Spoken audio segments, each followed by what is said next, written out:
अगर आपको भी बात बात पर क्रोधित होने की आदत है तो इस कहानी से मिलने वाली शिक्षा आपके लिए बहुत ही महत्वपूर्ण है। तो आइए शुरू करते हैं। एक समय की बात है, किसी आश्रम में एक गुरु अपने शिष्य के साथ रहते थे। उनके शिष्य में से एक शिष्य था जिसे बात बात पर क्रोधित होने की आदत थी। उसका नाम था ऋतुराज। ऋतुराज के क्रोध के कारण कई बार आश्रम के अन्य शिष्य उसकी शिकायत गुरु से किया करते थे। एक दिन गुरु अपने सभी शिष्य के साथ बैठे थे। तभी ऋतुराज ने गुरु से पूछा कि गुरुदेव, मुझे अन्य लोगों पर इतना क्रोध क्यों आता है? गुरुदेव मुस्कुराए और बोले, जाओ जाकर ध्यान में बैठ जाओ। ऋतुराज ने वैसा ही किया। वो जाकर ध्यान में बैठ गया। कुछ समय तक ध्यान में बैठे रहने के बाद वह फिर से लौटकर गुरुदेव के पास आया और बोला, गुरुदेव, आपने जैसा कहा था मैंने वैसा ही किया, लेकिन मुझे मेरे प्रश्न का उत्तर नहीं मिला। गुरुदेव ने ऋतुराज को देखा और फिर से आदेश दिया, जाओ जाकर ध्यान में बैठ जाओ।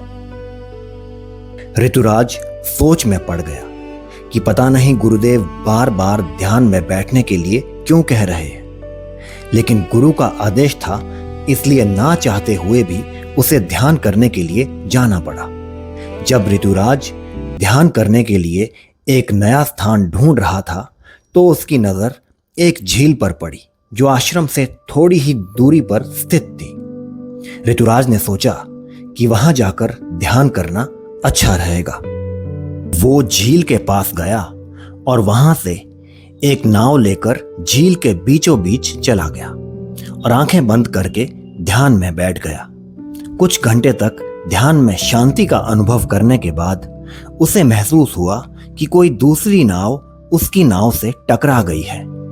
ऋतुराज की आंखें अभी भी बंद ही थी और उसने क्रोध को अपने भीतर उठता हुआ महसूस किया। उसका क्रोध इतना अधिक था कि वो तुरंत आंखें खोलकर उस नाविक पर चिल्लाने को तैयार था जिसने उसके ध्यान में बाधा डाली है। लेकिन जैसे ही वह आंखें खोलता है तो देखता है वहां तो कोई नाविक है ही नहीं। वहां तो बस एक बिना बांधी हुई खाली नाव थी जो झील के बीच तैर रही थी और उसकी नाव से टकरा गई थी। इस छोटी सी घटना से ऋतुराज को आत्मबोध हुआ कि क्रोध उसके भीतर ही है और उसे बाहर की परिस्थितियों से टकराव का बस बहाना चाहिए।